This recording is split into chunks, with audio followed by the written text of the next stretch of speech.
All right, I am Dr. Denise Rollins, Executive Director of the Whole Heart Grief and Life Resource Center. We call it Whole Heart.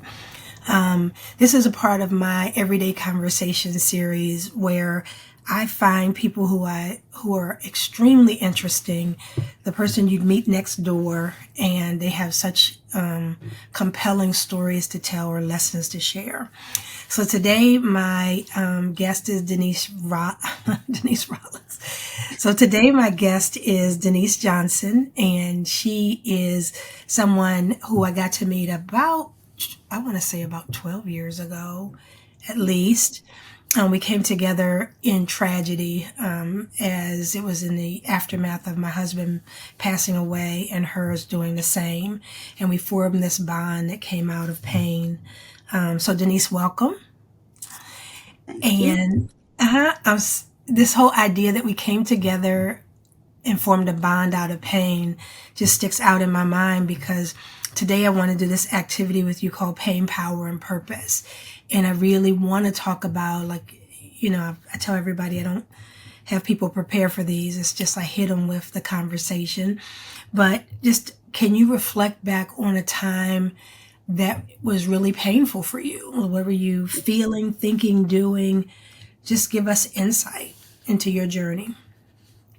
So I have a few that all wraps up into one, I guess. Mm-hmm. 12 years ago, when my husband died suddenly, I was not prepared to be a widow at 48, or prepared to be a single mother. That was just something I never, ever wanted. I never wanted to be a single mother. And then, we were deep in our church, deep in our faith, and it just hit me that you got to walk it now. You have to walk it. And I had a 20-year-old, 15-year-old, and 11-year-old at home. Mm-hmm. And that rocked me to my core. I was always one of those people who kind of knew what I was doing day by day, unfortunately, minute by minute. I like to plan everything. And that thing just threw me for a loop. I had no preparation for it, had never even considered it, and that threw me. Let me ask you a question. So the day before this accident happens, what was the hardest part about your life? And the day Wow. after, what was the hardest part? Okay. Oh, wow. That's good. The day before, the hardest part was keeping everyone organized and getting my husband to be more present in the kids' lives. Mm-hmm. That was the day before. Mm-hmm. The day after was making sure the whole thing that kept running through my mind is they have to grow up and be adults. They have to become adults. And everything I do from this point on will determine what kind of adults they will be. I never took a minute to consider me. I never took a minute to consider what this would do to me. Mm-hmm. I so connect with you saying that, Denise, because immediately after my husband died, all I could think is to tell everybody, don't you tell not a one of them that they need to be the man of the house, because I need them to grow up and develop and be whole and be okay. And Yeah. all I could think about was them. I never Yep. gave thought to myself. You really brought that back to my Yeah. remembrance. I had young men in my house. My daughter was 20. She was away in school and she didn't want to go back, but I told her she had to. We live in an older home. There was always something going wrong with the house. Um, I thought that thing people say when someone dies, I thought that was true. If there's anything I tell people now, that comment, just call me, I'll be there for you. is furthest from the truth. Listen, everybody in that moment, I believe they believe it until you pick up the phone and call. And Mm-hmm. that was the hardest part for my sons because dad was always there for other people. He Mm-hmm. was so busy being there for other people that we still had projects in the house that wasn't done. And when we as a family thought we could turn to all of these people, Mm-hmm. and that was hurtful. That was hurtful to find out that that wasn't true. I thought it was. I took everyone at their word because who would say that if they didn't mean it? It's taken me years to understand at the time they do mean it. Mm-hmm. Are there any ways that that realization changed you, or even that it created more pain on top of pain? It created more pain on top of pain, but it did change me. Mm-hmm. I wasn't that kind of person that leaned on people in the beginning, and it just in general. That just wasn't my mo. I'm the oldest child, and the oldest child doesn't get to lean on other people. There's no one else, you know. So it was a vulnerable moment each time I reached out to someone. Each time I reached out to someone, that was a slice of vulnerability that I like to take back Mm-hmm. because every time every time I was disappointed, I was hardened. Mm-hmm. Mm-hmm. Each no show, each I was hardened. I actually called um, on people and asked that the men in my husband's life, the I'm sorry, the family members and the men in the lives of my husband and my kids would be there for my sons. I didn't want my sons to not have that fatherly figure, you know? Mm-hmm. That was hurtful when that didn't happen. So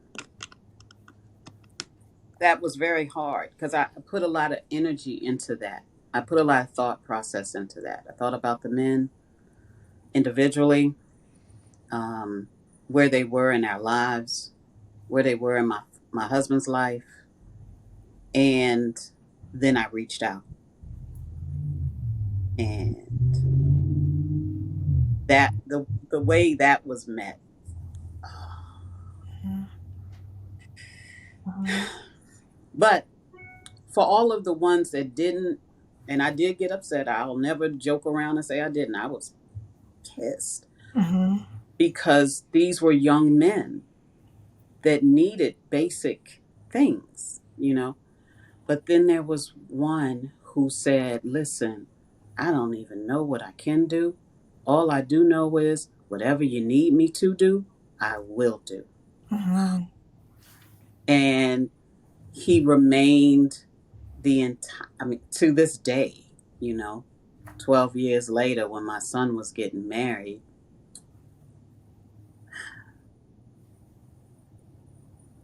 and I wanted someone to take him to get a suit, and this guy did. Wow. Wow. Yeah, he did. And he's still a huge part of our lives. Wow. I think, Denise, that when you're in the midst of pain, it is very easy to think of all that you don't have. And so, like you, I was so disappointed by all those men who said they were going to step up and we got his back and their dad was my brother and I'm going to be there. And it, it just didn't materialize. And that pain compounded childhood pain that told me you can't ask for help. You can't rely on anybody but yourself. So it magnified my pain. And yet I think now about the ways that my father and my sister's husband were there regardless. And so I didn't get what I wanted, but my sons got what they needed. And I Yeah, think that's that's important. it. Yeah. Mm-hmm, mm-hmm, And I've been able to let go of the expectation. mm-hmm, Um, and because my sons got what they needed, I couldn't mm-hmm, imagine a, a kinder, um, a kinder person. He and his wife was my husband's cousin, mm-hmm, and they just both stepped right up. I even thought if something were to happen to me, because I don't know about you, but once my husband died, I thought, oh, mine is right around the corner. Let me, you know, and I've always thought these two people, they mm-hmm, will they will just walk in mm-hmm, and be there, and that gives me still comfort to this day that it's the intentionality of it. It's the intentionality of it. It is him saying, I don't know what I can do, but whatever you need, I will do. That willingness alone said everything. So I still, to this day, as far as I'm concerned, I have my son's child is coming, and I keep that couple as abreast as myself. So, you know. And then 10 years later, almost to the day, at least to the month, and losing my son and my daughter, you know, I can't even remember when you think back on the same question that you asked what I did the day before versus the day after with the two of them, mm-hmm, because with my daughter it was a process, and so that process was always taking place. mm-hmm. That process was 4 years in the making with her cancer. And then after, I don't know that after has happened. Mm-hmm. I Tell me think more I about still that. walk in it a lot. Mm-hmm, I still walk in it a lot. But I wanted to do something beneficial with their memories. I That whole here today, gone tomorrow thing, I don't like at all. mm-hmm, And so I'm always thinking about their memory and what I can do to honor their time that they spent here in this life. mm-hmm. Denise, before you tell me what you do to honor them, what does the process of honoring them do for you or even the world? It it To me, each time I do anything that honors them, solidifies that they were here. They were here. I think people, until they experience a close death, can walk away from the memory of that person, even if that person were a good friend. Because life goes on. For everyone, life goes on. For me, life goes on. But we can't forget that people were here and they made an impact in their time here. And even if they didn't make an impact on everyone, my three still make an impact on my daily decisions in life. And neither of them have been gone as long as they were here. So I cannot, I just cannot let their memory die too, because that's all they leave is their memory. And I'm not ready to let that go. Wow. It seems to me that in all three of those situations, you were so powerless. Like you couldn't anticipate what was going to happen, and you also couldn't control when it comes to cancer. You couldn't, as much as, and I watched you from a distance, try to do everything you could. When we would talk, you would say everything you were doing for your daughter, for the disease, almost running yourself ragged in an attempt to save her. But yet in the Yeah. end, you could not control the outcome. It seems to me that when you say, I will lift up their memory and do good in their name, that is you taking your power back and saying, I can do something about that. I can make sure that their lives were not in vain and they are remembered for the impact that they had on your life and so many. Yeah. Mm-hmm. That's it. You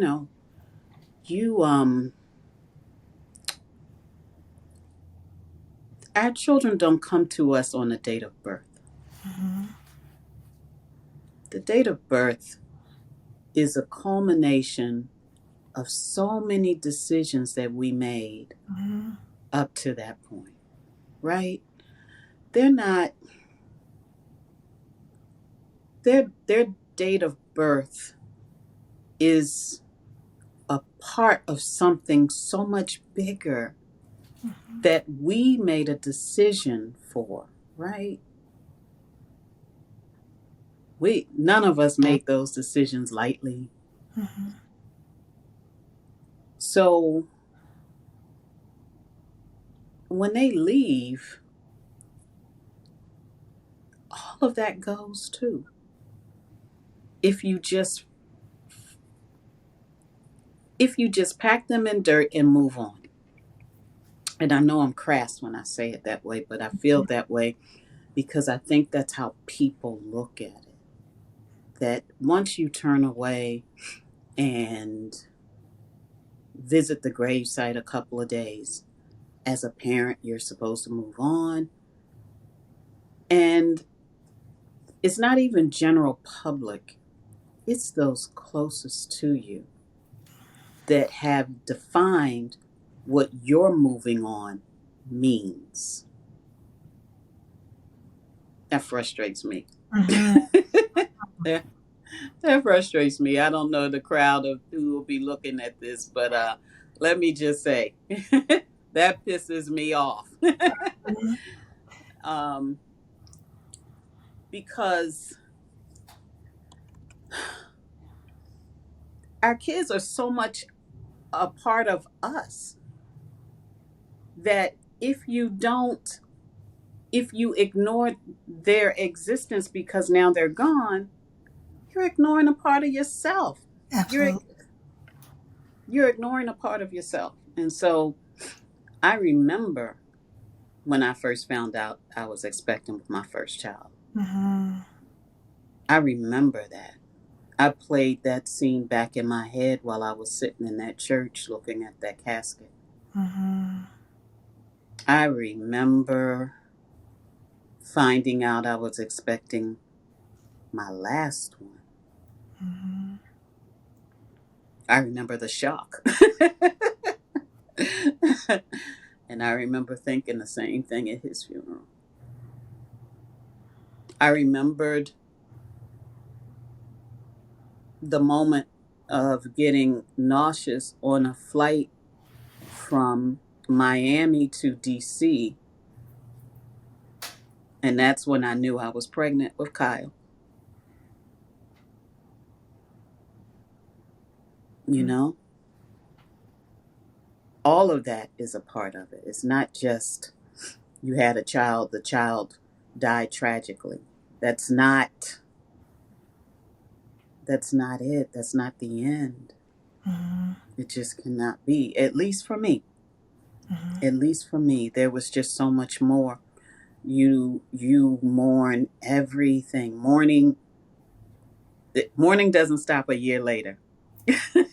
When you launch a few balloons and say some words, the mourning doesn't stop when you lose someone you love. For even with my husband, it's been 12 years, but he wasn't here when I found out Lauren had cancer. I mourned him again. Mm-hmm. He wasn't here when she had her two kids, his first two grandchildren. I mourned him again. Mm-hmm. He wasn't here during the wedding of our middle child. And he wasn't here when I found out Lauren had cancer. And he wasn't here on the ride that I took from my home to the accident scene for Kyle's death. Mm-hmm. Kevin wasn't here. That's mourning all over again. Mm-hmm. I So, think, Denise, I think there's a lot of people who don't understand that you don't just grieve the period that you have them. You grieve all the years that you had imagined. When I lost a baby, they were like, well, at least he was only 5 months. Whoa. I had already imagined him going to kindergarten and to middle school and high school and graduation. And so all of those things, this year he would have been 18. So I grieve that I would have had a graduate right yeah. now. And Yeah. people don't realize, even with you and Kevin, you said you thought you were marrying him for the rest of your life too. So Yes. you two sitting as this old wise couple as your child gets married, Right. you grieve Right. that because you imagined a life together, not separate. Yeah. Hmm. That's it. And I listen. If there was one thing I would tell people, um, don't make assumptions when someone else deals with this. Absolutely. Don't do it. Don't do it to them. Don't do it to yourself. Don't do Hmm. it to yourself because,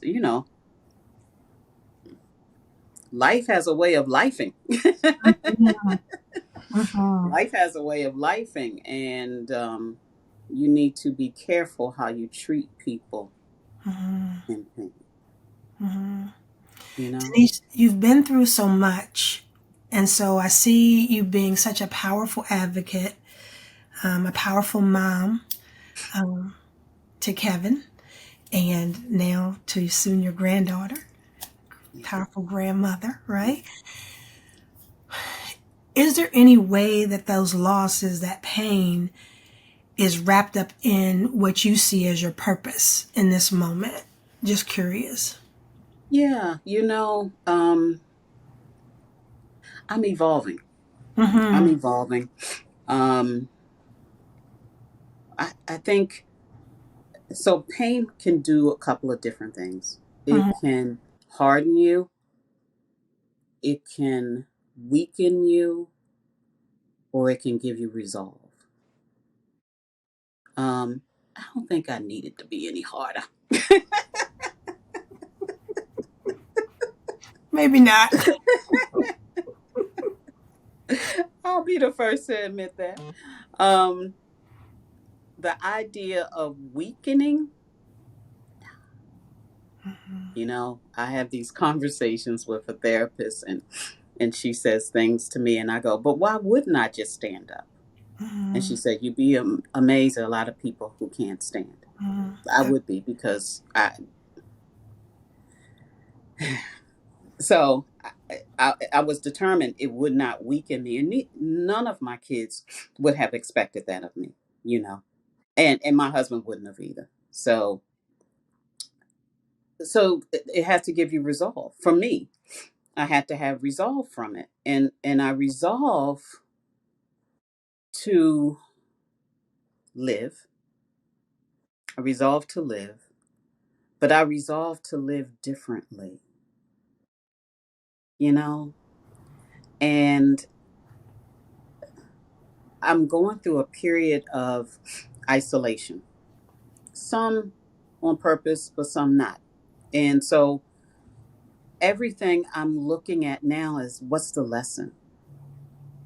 What's the lesson? Because there's a lesson in everything. So what's the lesson? And so the lesson in this period of my life is to not be so hard, Mm-hmm. to find ways to live in peace, to not let, well, Part of the isolation is to protect myself from the bad thoughts of others Mhm. and the just the stuff that people see when they see me. Mhm. You know, that lady lost two kids and a husband. You know, Mhm. and it's pity, and Mhm. I refuse to walk in any kind of pity or sorrow for myself. It is just not going to happen. I do not feel sorrow for myself, and I don't feel sorrow for my kids and my husband. That goes over a lot of folks' head when I say that, but every Sunday morning, at the very least, every Sunday morning, people will get up and praise God, right? Well, our reason for praising God is because we know that one day we will see Him. And I've said this over and over. You should see the looks I get. But if we're all going, there's only one way out. There's only one way out, but you have a couple of destinations you can go to on your way out. So if our focus and our love for Christ here is to mean anything, then you cannot be mad because you go to join them, right? Mhm. You just Mhm. we say that going to heaven is the greatest. We say it on the Sunday morning. Mhm. Sunday morning, going to heaven is great, and I believe that. Because I believe that, I believe that my children and my husband got there before us. Mhm. They got to that greatness already. They are living that milk and honey life. I believe with all my heart, if I got a blowhorn up there to say, do you want to come back? I believe they will laugh at me. Mhm. No, but wait till you get here. I believe that. Mhm. I believe that. And I believe that with my heart. And I believe that I can get some purpose out of this pain. Mhm. That somehow something can that I'm going through can be beneficial to someone else. Mhm. And if I didn't believe that, I probably would be one of those people under the covers every day. But I Yeah. believe that I still have a purpose. I believe that God still can get glory out of my life here. And I believe I need to be open to it and not let world shake me from it. Mhm. When you say that, Denise, what it makes me think of is that this idea about finding purpose is a choice. And I find it necessary to say that because I've run into so many people who said, well, God took your son so that you could learn or you could do. I don't I don't subscribe to that. I don't think he took a little child so that I could be anything but me. But I do think that bad things happen to good people. And out of that bad, we can choose to make meaning. So for you, out of your bad, you choose to do these things. You choose to live in such a way that there's purpose in it. And I think Mm-hmm. that is extremely powerful, that whole idea of choice. Because you could choose to get up and, like you said, to lay in that bed and don't take the covers off, and nobody would blame you.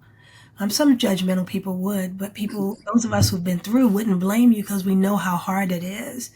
But you choose to make a difference. And I think that's powerful. And I just, before we finish our conversation, I want you just to tell everybody, like, one or two of the ways that organizations that you're supporting or ways that you're making a difference, just in case other people want to support you in those efforts. Sure, sure. So, I do some stuff for myself too. You know Mm-hmm. what I mean? Whole heart. Mm-hmm. Um, and I seek peace, Mm-hmm. I look for it because it doesn't come, honestly, it doesn't come naturally. So I Mm-hmm. seek peace. So I do other things like meditation and and um, sound bath. I love it. um, but I also volunteer on Lauren's behalf. I volunteer with the Fight Colorectal Cancer organization to bring awareness to young adult colorectal cancer. Um, for Kyle, for Kyle, I started the foundation, Kyle J. Johnson Foundation, to help bring um, help with musical scholarships for his high school because music was his thing. Mm-hmm. Um, I'm transitioning this year to pull something together for the both of them because I don't want to always focus on cancer with Lauren. Mm-hmm. She was a great mother. She was a great friend. She was just a kind person. She was that better part of me.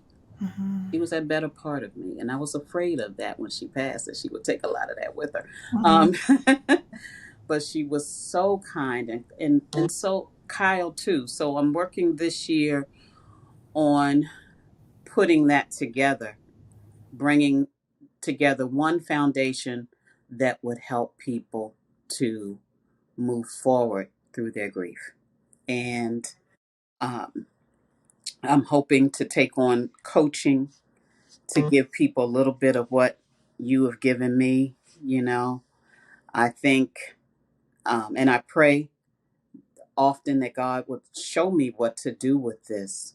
And so, even in another world, in my business world, um, I left one part of my position, one part of the job, and moved over into a community lending space